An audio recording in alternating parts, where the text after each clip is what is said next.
अस्सलाम वालेकुम स्टूडेंट्स, मैं हूं राव जहांजेब अपने यूट्यूब चैनल फिजिसिस्ट जहांजेब के साथ। स्टूडेंट्स, आज के लेक्चर में हम फिजिकल ऑप्टिक्स का चैप्टर डिस्कस करेंगे और इसके लिहाज से चंद इंपॉर्टेंट टर्म्स को डिस्कस करेंगे और इनको हम एमसीक्यूज़ के लिहाज से डिस्कस करेंगे। तो चलें स्टार्ट करते हैं। हमारा पहला जो टॉपिक है वो है वेव फ्रंट्स। तो देख लेते हैं ये वेव फ्रंट्स क्या हैं। फर्ज कर लेते हैं ये एक सोर्स ऑफ लाइट है, इससे तमाम डायरेक्शंस में लाइट निकल रही है। किस तरीके से लाइट निकल रही है अभी देख लेते हैं। तमाम डायरेक्शंस का मतलब है कि तमाम डायरेक्शंस में निकल रही है इस तरीके से। ये देखें, आप तवज्जो करनी है आपने, तमाम डायरेक्शंस में लाइट निकल रही है।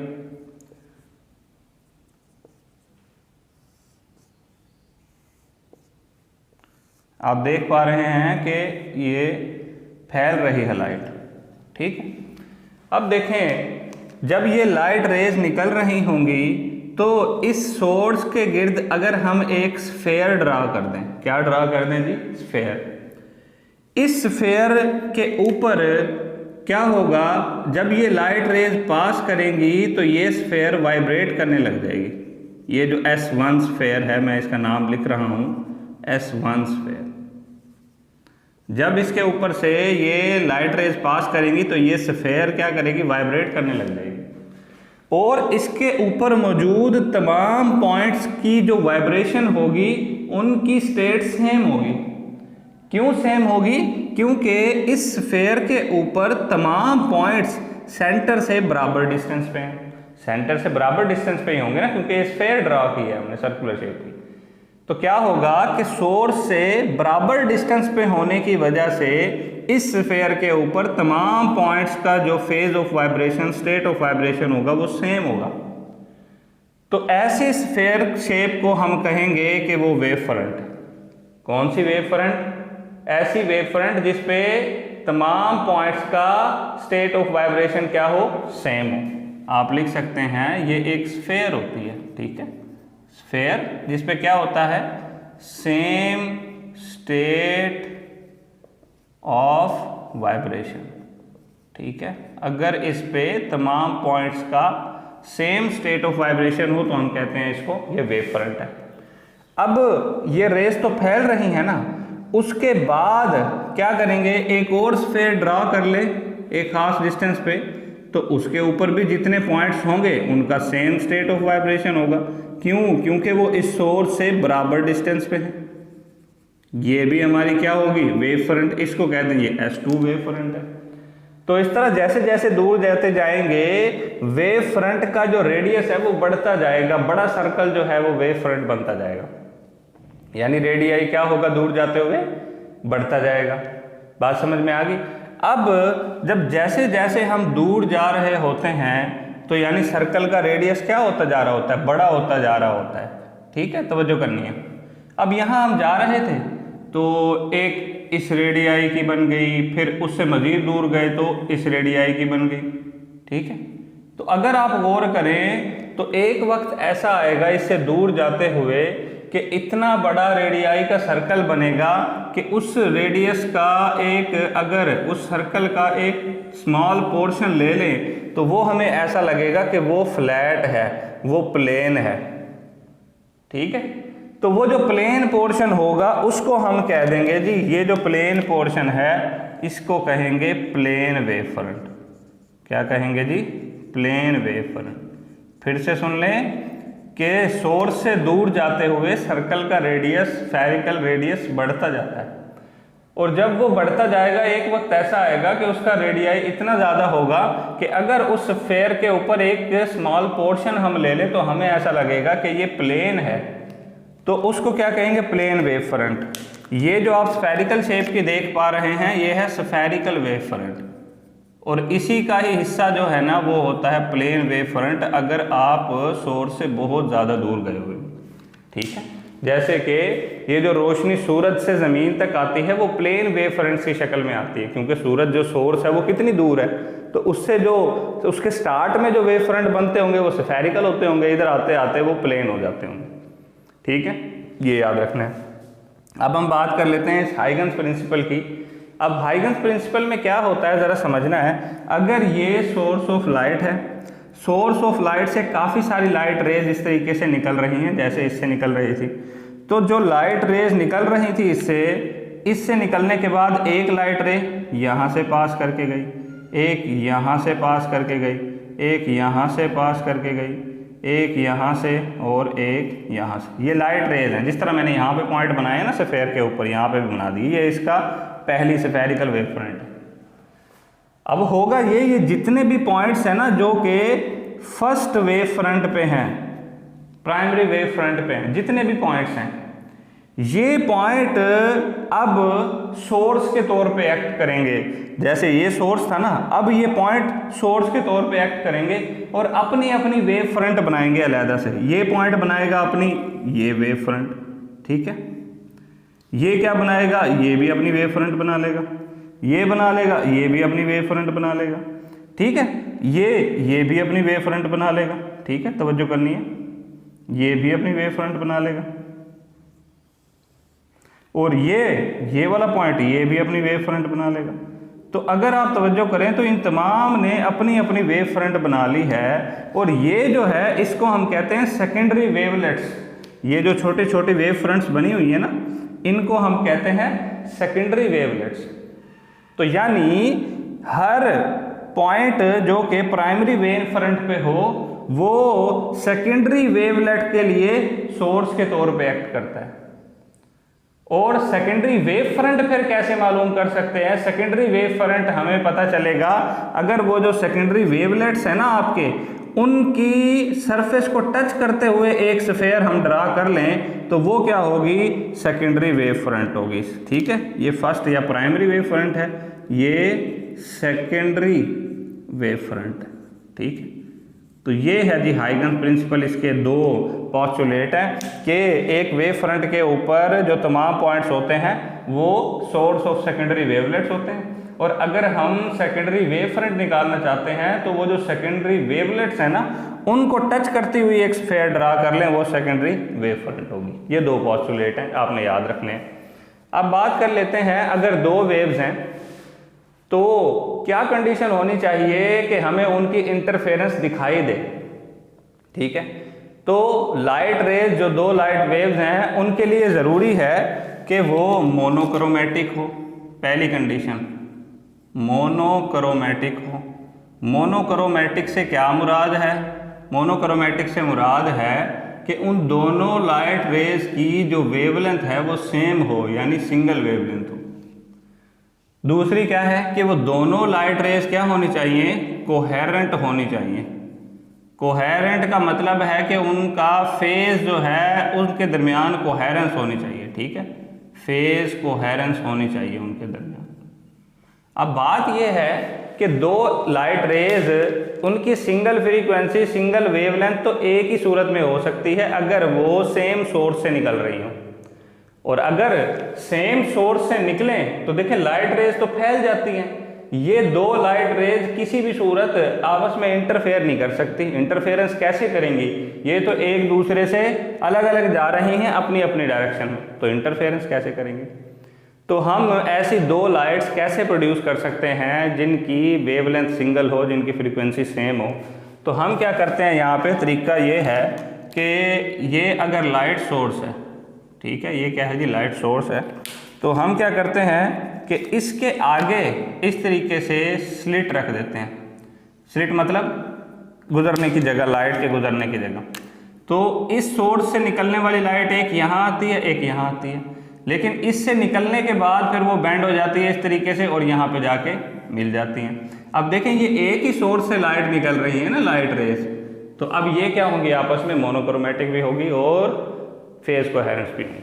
चलें, तो अब देख लेते हैं यंग्स डबल स्लिट एक्सपेरिमेंट, ठीक है। यंग्स डबल स्लिट एक्सपेरिमेंट में क्या होगा जी कि इसी तरीके से एक सोर्स ऑफ लाइट से लाइट निकली और यहाँ पे पहुँची, ये स्लिट थी, इन दो स्लिट के दरमियान का जो डिस्टेंस है वो d है।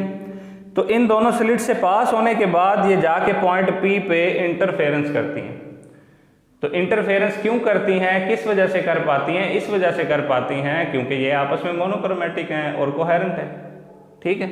अब जब ये इंटरफेयर करती हैं तो हम ये देखते हैं कि ये जो 1 वाली वेव है और ये जो 2 वाली वेव है, इन दोनों ने बराबर फासला तय नहीं किया।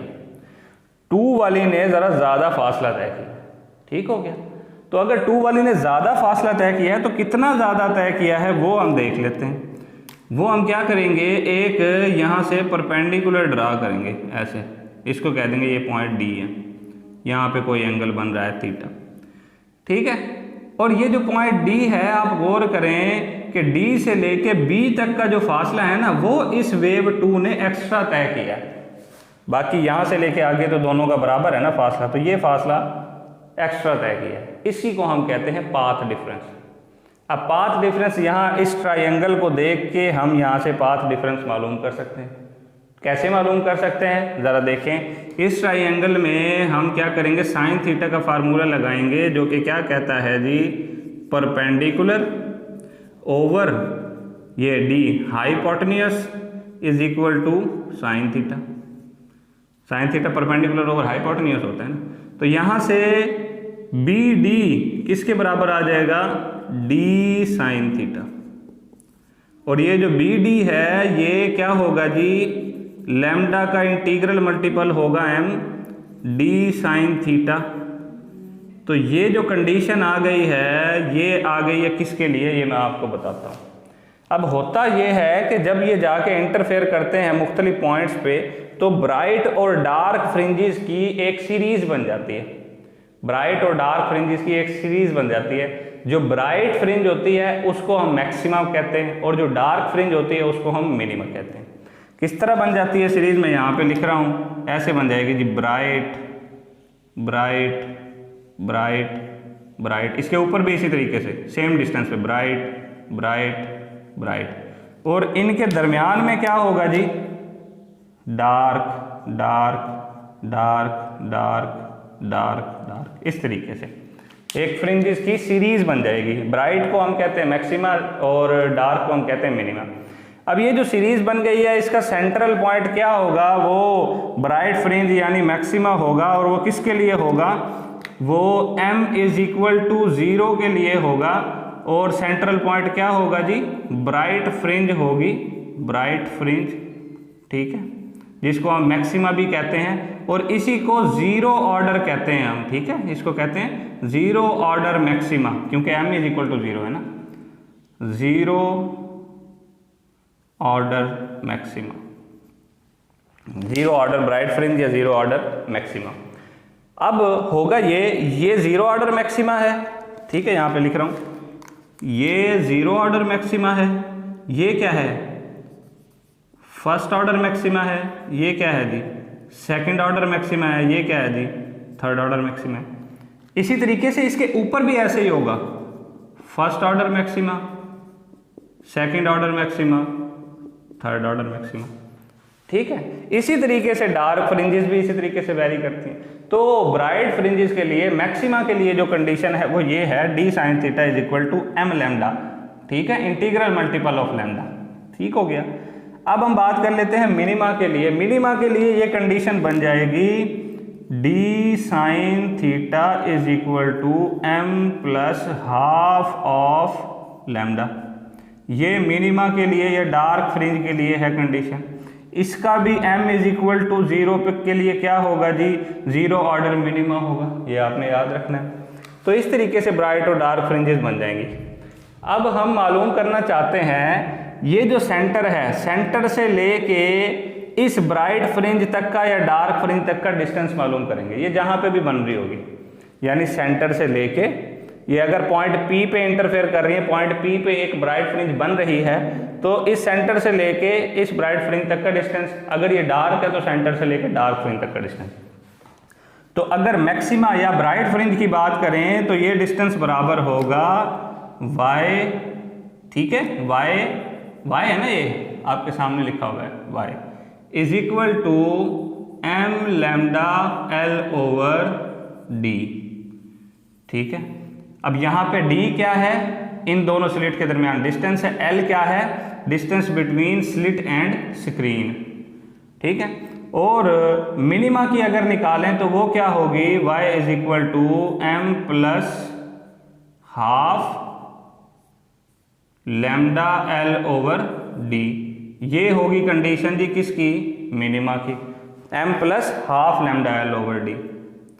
अब अगर हम बात करें कि ये एक ब्राइट फ्रिंज है ना, इस ब्राइट फ्रिंज से इस नेक्स्ट ब्राइट फ्रिंज तक का डिस्टेंस वो मालूम करना चाहें तो वो कितना होगा, यानी जिसको हम कहते हैं distance between two consecutive bright fringe या distance between two consecutive dark fringes, ये सेम होता है डिस्टेंस। वो कितना होगा जिसको फ्रिंज स्पेसिंग कहते हैं, वो बराबर होगा बच्चे देख लें, उसको हम कहेंगे delta y is equal to lambda l over d। ठीक है, ये आपके सामने आ गया। अब यहाँ देखें रिलेशन फ्रिंज स्पेसिंग का लैम्डा के साथ डायरेक्ट रिलेशन है, यानी अगर लॉन्गर वेवलेंथ वाली लाइट इस्तेमाल कर रहे हैं तो फ्रिंज स्पेसिंग ज़्यादा होगी। अगर distance between slit and screen जो है वो ज़्यादा है तो भी फ्रिंज स्पेसिंग ज़्यादा होगी, कम है तो कम होगी। अगर ये स्लिट के दरमियान जो डिस्टेंस है d ये ज़्यादा कर दें फ्रिंज स्पेसिंग कम हो जाएगी, अगर ये कम कर दें फ्रिंज स्पेसिंग ज़्यादा हो जाएगी, क्योंकि इनवर्स रिलेशन है। तो फ्रिंज स्पेसिंग की डेफिनेशन यहाँ पे लिख रहा हूँ, distance between two consecutive bright और डार्क फ्रिंजेस। ठीक है, ब्राइट फ्रिंजेस या ब्राइट फ्रिंजेस हो या डार्क फ्रिंजेस हो वो सेम होगा डिस्टेंस, तो इसको फ्रिंज स्पेसिंग हम कहते हैं। अब हम बात कर लेते हैं इस इंटरफेरेंस इन थिन फिल्म। थिन फिल्म से कैसे इंटरफेरेंस होती है, पहले हम देख लेते हैं ये थिन फिल्म क्या है। थिन फिल्म एक ऐसा मीडियम है जिसकी थिकनेस यानी उसकी मोटाई वो comparable with wavelength of light हो, यानी वेवलेंथ ऑफ लाइट जितनी है उसके कंपेरेबल ही, उसके करीब करीब ही जो थिन फिल्म है उसकी थिकनेस हो। यहाँ पे मैं लिख देता हूँ क्या जी, कि थिकनेस ऑफ फिल्म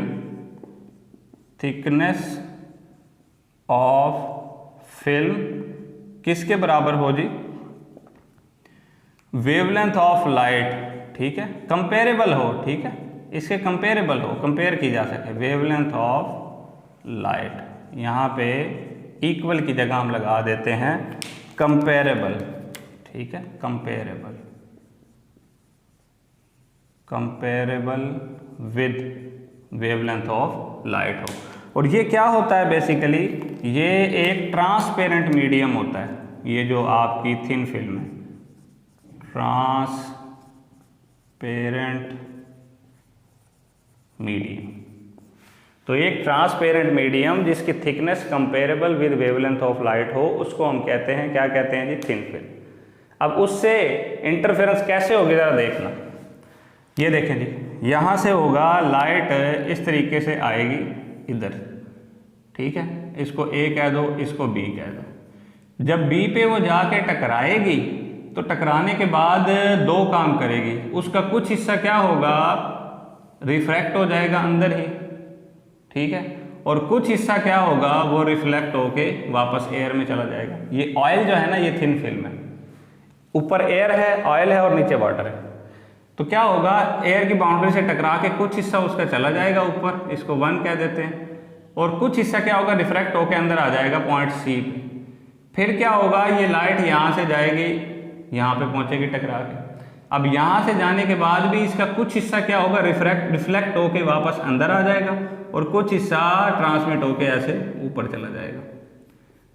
अब अगर आप गौर करें तो ये सिंगल सोर्स से आ रही थी ना लाइट, सिंगल सोर्स से आ रही थी, दो हिस्सों में डिवाइड होगी, तो ये लाइट तो मोनोक्रोमेटिक है दोनों, क्योंकि सिंगल सोर्स से आ रही है। तो ये ऊपर जाके इंटरफेयर करेंगी और ब्राइट और डार्क फ्रिंजेस की एक सीरीज बनाएंगी। इनको कहते हैं जी, आप क्या कहते हैं, इंटरफेरेंस इन थिन फिल्म। अगली चीज़ देख लेते हैं कि न्यूटन्स रिंग्स कैसे पैदा होते हैं। तो न्यूटन्स रिंग्स का पहले ऑपरेटर्स देख लें क्या होता है, कि एक प्लेनो कन्वेक्स लेंस है, यहाँ पे लिख रहा हूँ, प्लेनो कॉन्वेक्स लेंस है, प्लेनो कन्वेक्स लेंस है। ठीक है, जो किसके ऊपर रखा हुआ है, एक ग्लास प्लेट के ऊपर, और यहाँ पे एक लेंस लगाया गया है लाइट रेज को पैरेलल करने के लिए। ये लगाया गया है टू मेक लाइट पैरेलल। ठीक है, और यहाँ भी एक ग्लास प्लेट लगाई गई है।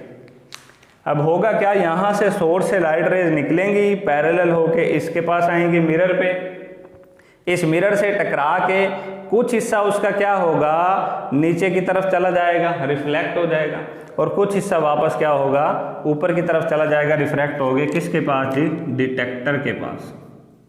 ये इसका जो है वो फिनोमिना है, ठीक है। कुछ हिस्सा क्या करेगा, नीचे आ जाएगा प्लेनो कन्वेक्स लेंस के पास, रिफ्लेक्ट हो गए, और कुछ रिफ्लेक्ट होके ऊपर चला जाएगा, ट्रांसमिट हो गया। अब होगा ये कि जो हिस्सा इसका नीचे की तरफ आया है वो आके पहले किससे टकराएगा जी, प्लेनो कन्वेक्स लेंस की सरफेस से टकराएगा, ठीक है। और प्लेनो कन्वेक्स लेंस और इसके दरमियान में जो थिन फिल्म है ना, उससे टकराएगा, उससे रिफ्लेक्शन करेगा, उसके बाद जाएगा। कुछ हिस्सा इसकी अपर सरफेस से टकरा के जाएगा, कुछ हिस्सा इसकी लोअर सरफेस से टकरा के जाएगा। और जो वो टकरा के दोनों डिटेक्टर के पास जाएंगे तो आपको पता है कि सिंगल सोर्स से लाइट आ रही है तो मोनोक्रोमेटिक है, तो वो इंटरफेरेंस करेंगे। वो इंटरफेरेंस करके जो ब्राइट और डार्क फ्रिंजेस बनाएंगे उनको हम कहेंगे ये क्या है जी, न्यूटन्स रिंग्स है। यहाँ पे जो इम्पॉर्टेंट बात है वो ये है कि प्लेनो कन्वेक्स लेंस और ग्लास प्लेट के दरमियान ये जो पॉइंट ऑफ कांटेक्ट है ना, इस पे थिकनेस जो है फिल्म की वो 0 होती है। लिख रहा हूँ यहाँ के, एट पॉइंट ऑफ कांटेक्ट क्या होता है जी, थिकनेस किसकी, फिल्म की, थिकनेस ऑफ फिल्म क्या होती है, 0। अब थिकनेस ऑफ फिल्म 0 होती है तो क्या होता है कि वो जो लाइट रे आती है, टकराती है इससे, वो जब इससे टकराती है तो उसको एक एडिशनल पाथ डिफरेंस λ/2 मिल जाता है, ठीक है। ऊपर वाली वेव से, ऊपर से टकरा के जाने वाले वेव की निस्बत उसको एक एडिशनल पाथ डिफरेंस λ/2 मिल जाता है, और ये पाथ डिफरेंस मिलने की वजह से वो ऊपर जाके सेंट्रल पॉइंट पे क्या होता है, उनकी डिस्ट्रक्टिव इंटरफेरेंस होती है। और डिस्ट्रक्टिव इंटरफेरेंस होती है जिसकी वजह से एक ब्लैक स्पॉट नज़र आता है, यानी सेंट्रल पॉइंट क्या होता है, डार्क, ठीक है। तो यहाँ पे आप बताएंगे जी सेंट्रल पॉइंट जो है वो क्या होता है, डार्क। सेंट्रल पॉइंट किसका जी, न्यूटन रिंग्स का। सेंट्रल पॉइंट क्या होता है, डार्क होता है। और डार्क क्यों होता है, रीज़न बतानी है आपने। सेंट्रल पॉइंट डार्क होता है, रीज़न क्या है,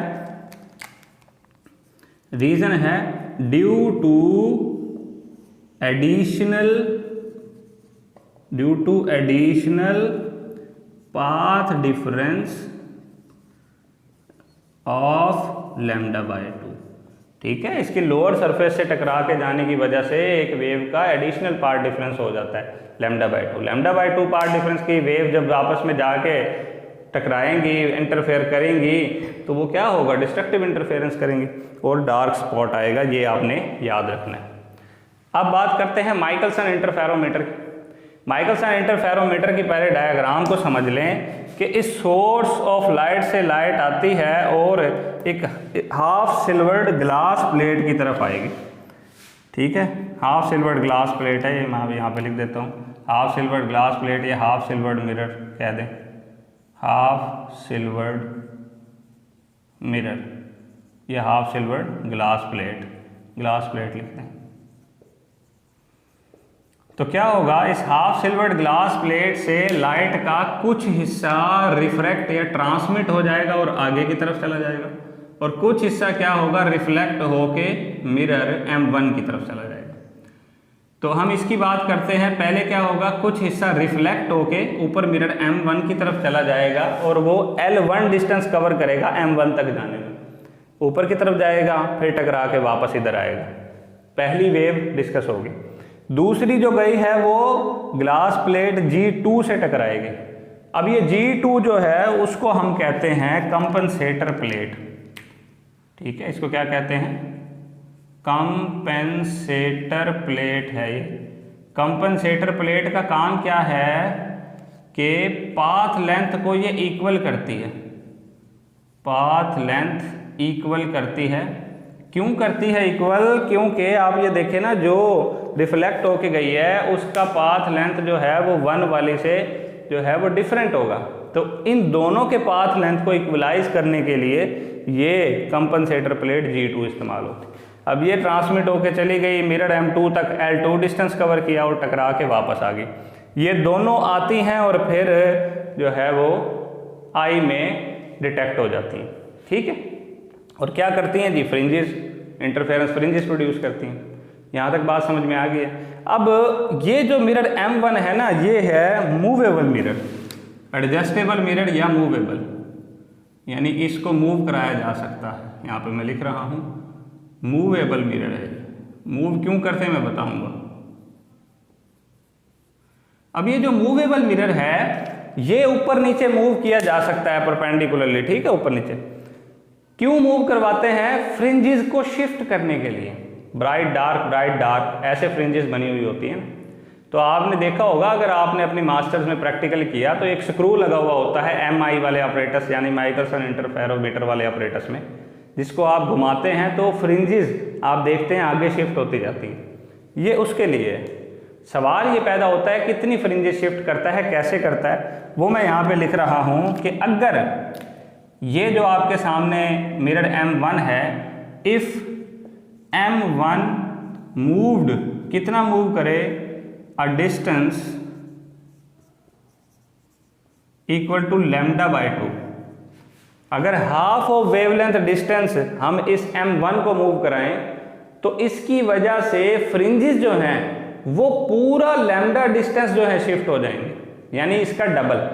तो क्या होगा, फ्रिंजेस उसकी वजह से कितनी शिफ्ट होंगी, fringes shifted equal to distance of lambda, यानी मिरर M1 को जितना डिस्टेंस मूव कराएंगे फ्रिंजेस उसका डबल डिस्टेंस मूव कर देंगे, ठीक है। अब जितनी फ्रिंजेस शिफ्ट हुई, फर्ज कर लें पूरी एक फ्रिंज शिफ्ट हो गई, ठीक है, पूरी एक फ्रिंज शिफ्ट हो गई, लैम्डा डिस्टेंस जो मूव करके गए हैं, पूरी वेवलेंथ का डिस्टेंस मूव किया है तो एक फ्रिंज शिफ्ट हो गई। तो इसी के लिए एक फार्मूला बनाया गया है ये मालूम करने के लिए कि कितना डिस्टेंस मूव करें तो कितनी फ्रिंजेस शिफ्ट होंगी, या कितनी फ्रिंजेस शिफ्ट करने के लिए कितना डिस्टेंस मूव करना पड़ेगा। L is equal to M λ/2। यहाँ पे L वो डिस्टेंस है जो मिरर M1 को मूव कराना है, M number of fringes shifted, wavelength lambda, ठीक है। फर्ज कर लें क्या जी, हम एक फ्रिंज शिफ्ट करना चाहते हैं, कितना, एक फ्रिंज, 1 फ्रिंज शिफ्ट करना चाहते हैं तो ये 1 हो जाएगा और L किसके बराबर आ जाएगा, λ/2। यानी λ/2 डिस्टेंस अगर हम मूव करें किसको, मिरर को, तो पूरी एक फ्रिंज शिफ्ट हो जाएगी। और अगर आपने क्या करना हो, 2 फ्रिंज शिफ्ट करनी हो तो यहाँ 2 पुट करें, 2 λ/2 L, 2 से 2 कैंसिल, यानी L is equal to lambda. आपको मिरर को पूरा लैम्डा डिस्टेंस मूव करना पड़ेगा 2 फ्रिंजेस शिफ्ट करने के लिए। इसी तरीके से इसका अगर उलट कर लें कि कितना डिस्टेंस मूव करें कि इतनी फ्रिंजेस शिफ्ट हो जाएं, ठीक है, तो आप ये भी निकाल सकते हैं। तो ये आपके पास बच्चे फार्मूला आ गया और ये है हमारा आज का लेक्चर। इसके हवाले से अगर सवाल हो तो आप हमसे पूछ सकते हैं। नेक्स्ट वीडियो तक के लिए अल्लाह हाफ़िज़।